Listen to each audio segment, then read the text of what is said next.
जब दुनिया के सबसे बड़े बॉक्सर से हुई सुरों के सरताज मोहम्मद रफी की मुलाकात, बेहद दिलचस्प है इससे जुड़ा हुआ किस्सा। दुनिया भर में मशहूर महान बॉक्सर मोहम्मद अली के फैन हर देश में हर जगह थे, लेकिन भारत में उनका गजब ही क्रेज हुआ करता था। खुद सुरों के सरताज मोहम्मद रफी भी उनके सबसे बड़े फैन में से एक थे। एक बार दोनों की मुलाकात भी हुई थी। हिंदी सिनेमा के महान सिंगर मोहम्मद रफी को बॉक्सिंग से काफी ज्यादा लगाव था। अक्सर वो बॉक्सिंग मुकाबला देखने जाया करते थे। मोहम्मद अली उनके पसंदीदा बॉक्सर हुआ करते थे। अमेरिकन बॉक्सर मोहम्मद अली का भी भारत से काफी खास रिश्ता था। इस वजह से उन्हें भारतीयों से गहरा जुड़ाव लगता था। दोनों से जुड़ा एक दिलचस्प किस्सा भी काफी मशहूर है। दरअसल इस किस्से की एक तस्वीर भी सोशल मीडिया पर काफी वायरल होती रहती है और ये तस्वीर आपने जरूर देखी होगी। क्रिकेटर अकाउंट से शेयर की गई इस तस्वीर को देखकर थोड़ा अंदाजा तो आप भी लगा पाएंगे कि ये तस्वीर किस बारे में है। बात उन दिनों की है जब 1979 में सुरों के सरताज मोहम्मद रफी एक शो के सिलसिले में शिकागो गए थे। वहां पहुंचने के बाद उनके आयोजकों को पता चला कि रफी साहब को बॉक्सिंग मुकाबला यानी कि बॉक्सिंग मैचेस देखने का बहुत बड़ा शौक है।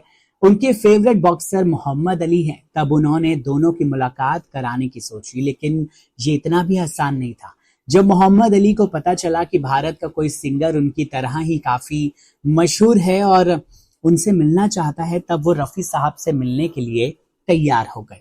फिर एक दिन दोनों दिग्गज कलाकारों की मुलाकात हुई। एक कलाकार थे और दूसरे खिलाड़ी थे। मोहम्मद अली से मिलकर रफी साहब काफी खुश थे। दोनों ने कई तस्वीरें भी खिंचवाई। एक तस्वीर में बॉक्सिंग पोज देते हुए मोहम्मद अली ने मोहम्मद रफी से कहा, हम ऐसे पोज देंगे कि तुम मेरे चेहरे पर मुक्का मारो और मैं जवाब में तुम्हें मुक्का मारूंगा। ये बोलकर दोनों ठहाके लगाने लगे। इसका जिक्र रफी साहब के बेटे शाहिद भी कर चुके हैं। 3 जून साल 2016 को दुनिया से अलविदा कहने वाले महान बॉक्सर मोहम्मद अली का भारत से गहरा नाता था। साल 1980 की बात है जब प्रदर्शनी मैचों के लिए वो भारत आए हुए थे।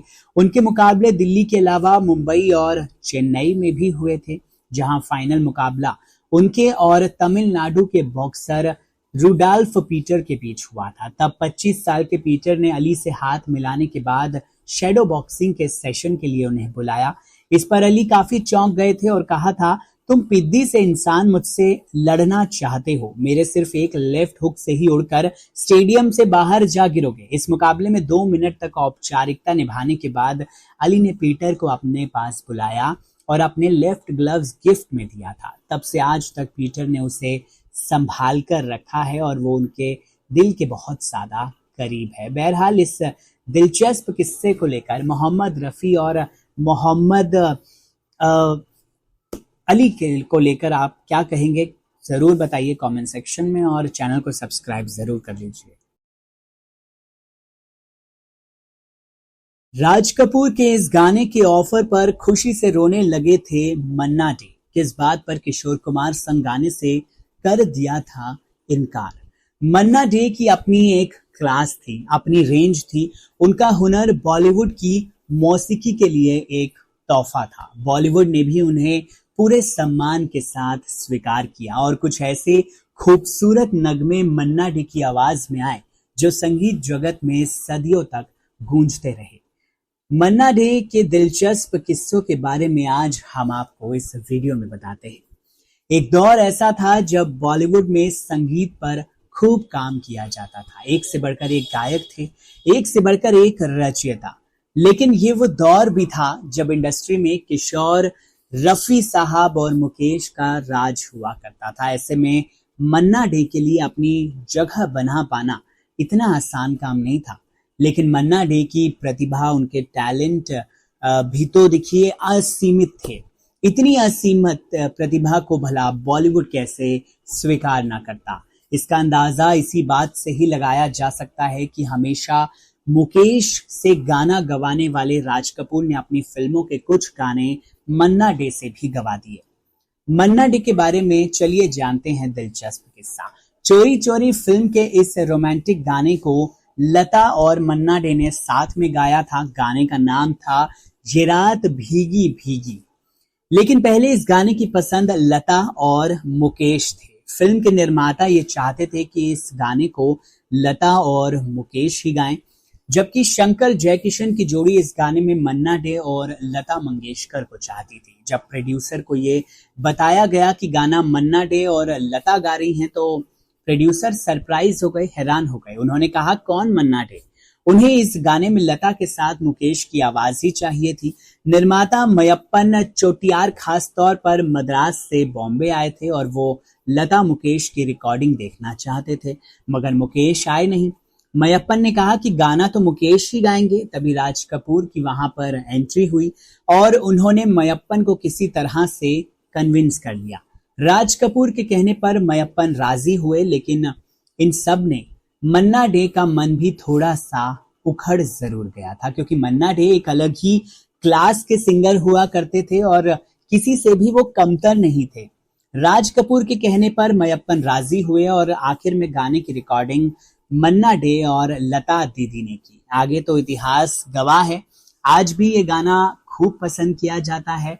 इसके अलावा गाना सुनकर मयप्पन भी काफी ज्यादा शर्मिंदा हो गए और उन्होंने मन्ना डे के हुनर की काफी सराहना की। बाद में मन्ना डे ने एक इंटरव्यू के दौरान जब ये किस्सा शेयर किया था, तब उन्होंने कहा था कि राज साहब ने जब उन्हें दूसरे सिंगर से ऊपर तवज्जो दी और इस गाने के लिए चुना, उस दौरान मन्ना डे खुशी से रोने लग गए थे। वो बहुत ज्यादा खुश हुए थे। बाद में मन्ना डे ने राज कपूर के लिए फिल्म मेरा नाम जोकर का गाना ए भाई जरा देख कर चलो भी गाया था और वो गाना भी जबरदस्त हिट साबित हुआ था।